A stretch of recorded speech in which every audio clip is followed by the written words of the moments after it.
Hey all, welcome to my channel. It's thank you for joining. This is going to be a little bit interesting to discuss actually, because it's kind of something that I never thought would be. I don't want to say possible, but it seemed like it in a ways. Honestly, it's more of a case where the Hungarian race, the Qatar Airways Hungarian race, or Grand Prix, that is. You saw that Lewis, like his one pole position. Now, him winning pole position, you're thinking, okay, you know what, that looks good. So, like, this is Lewis winning pole position. Chances are, like he might be coming back. Like it's Mercedes time again. Or maybe more of like Lewis and Mercedes have ironed out the kinks and all that stuff.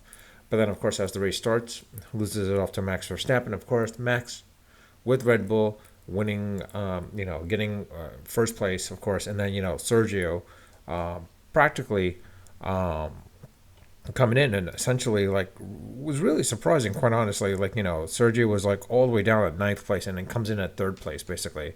That was a little impressive part as well too, quite honestly. But the one big thing that I think we're seeing now is more of a case where you have McLaren out of nowhere. These bad boys basically. It seems like whatever they did in the past three races has rectified a lot of things now. That now McLaren is back to being really, really competitive. Um, it's really surprising actually that how McLaren was doing actually, because like I thought maybe the last race was just a fluke and all that stuff, but it looks like this wasn't a fluke. And the fact that like you've got Lando now getting the number two spot a second time in a row, and getting an podium spot a second race in a row basically, and Piastri coming close to it. I mean he's like in the top six now is another big surprise as well too. Um, it seems like whatever McLaren did, it's changed. It's changing the dynamics a little bit because right now, if we see basically like with the constructors' cup standings at the current moment right now, which I'll show you in a bit. Right now, like you actually give me a second. With the, I mean, honestly, it was. I will say this: it was a little surprising how things played out. Essentially, outside of the first place win basically. I mean, honestly, I thought for sure that maybe Hamilton's got it from got this, but lo and behold, he didn't really have it, unfortunately, and he since did apologize for it, of course. But it's one of those things where the way it came out, basically, it was a little bit surprising to the point where, honestly, I don't know who should be in the situation of like who how the rest of the season will play out.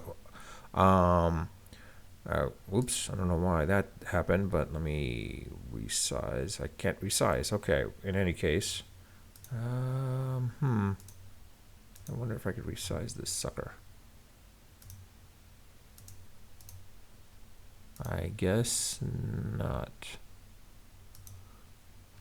In any case, well, you'll see that Max Verstappen is number one, Lando Norris is two, Sergio is three, Hamilton is four, Piastri is five, Russell is six. Um,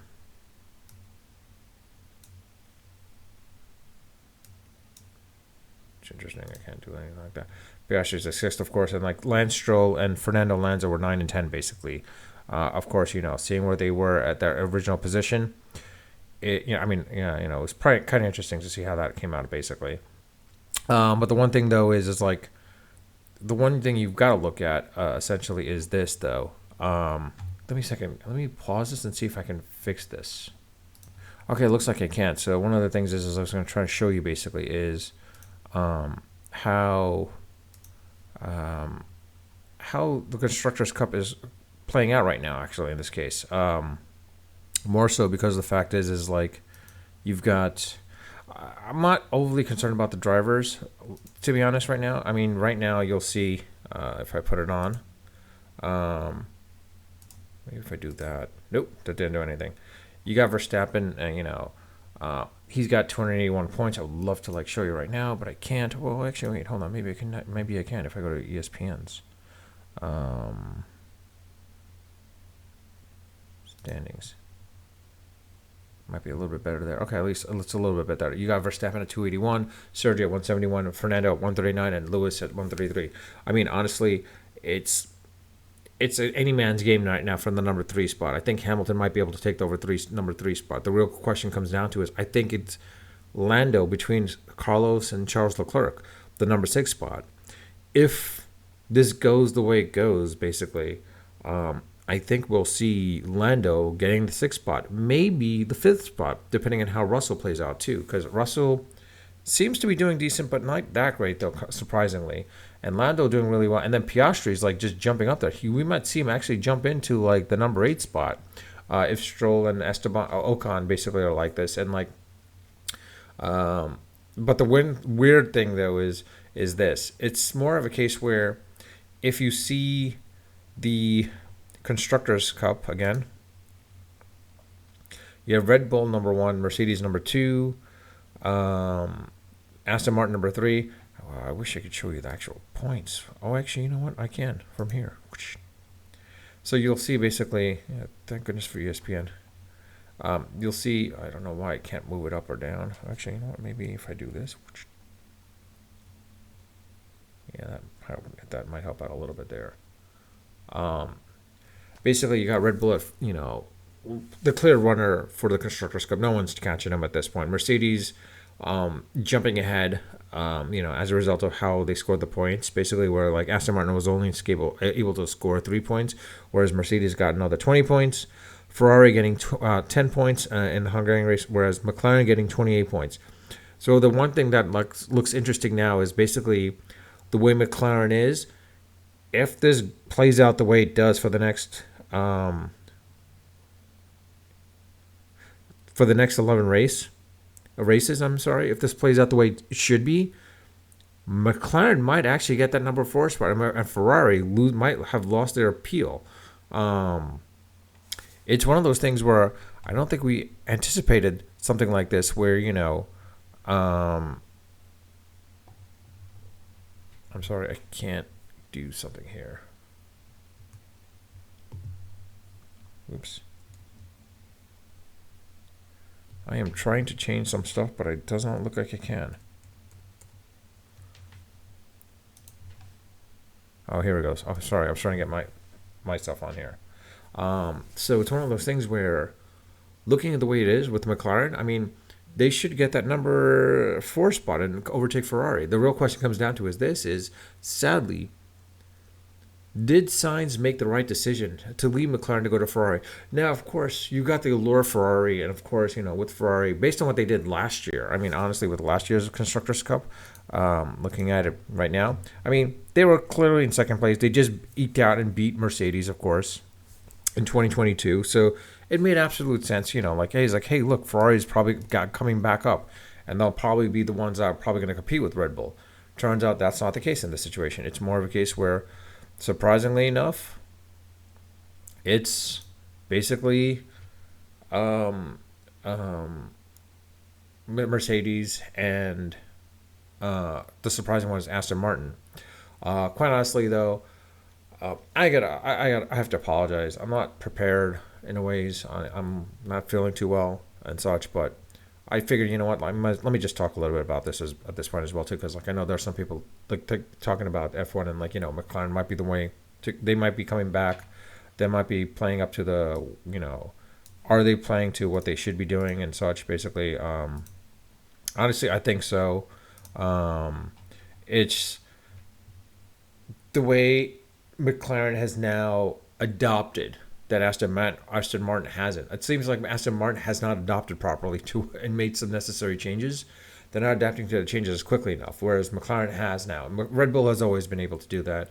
Mercedes, it's a question now, is this Toto Wolff's last reign, basically? Because the thing is, it seems, I think we give him one more year, because honestly, at the way this rate, if Mercedes finishes number 3, or 4 for that matter, I think Toto Wolff does not know how to rectify the problems at that point. But honestly, going back to McLaren and Ferrari for a second.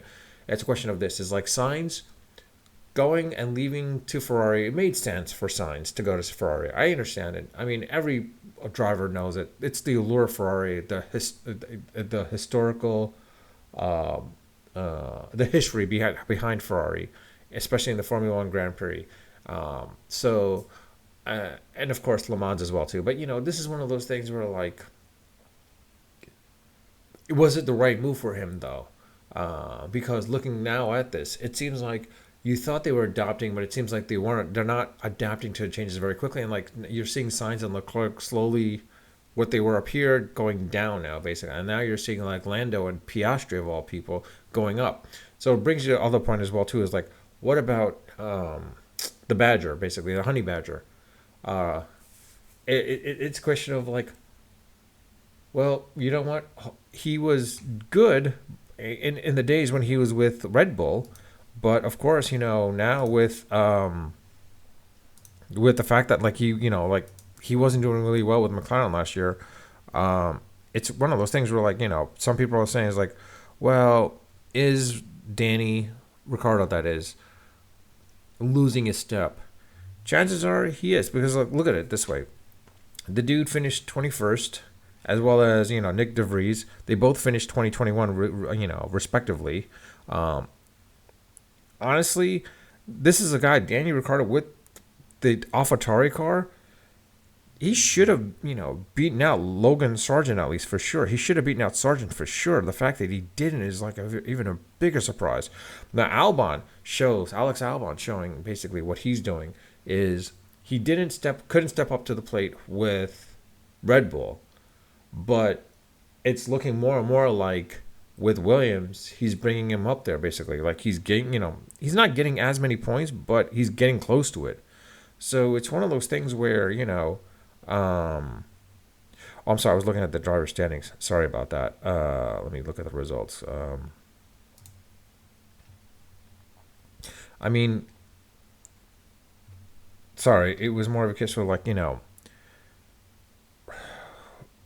Piastri doing really well. Russell, like he shows how really well. Lance Stroll finishing number 10, and like Alex Albon, finishing 11th. I mean, Williams seems to be getting back up there in place basically. Now it's a question of like with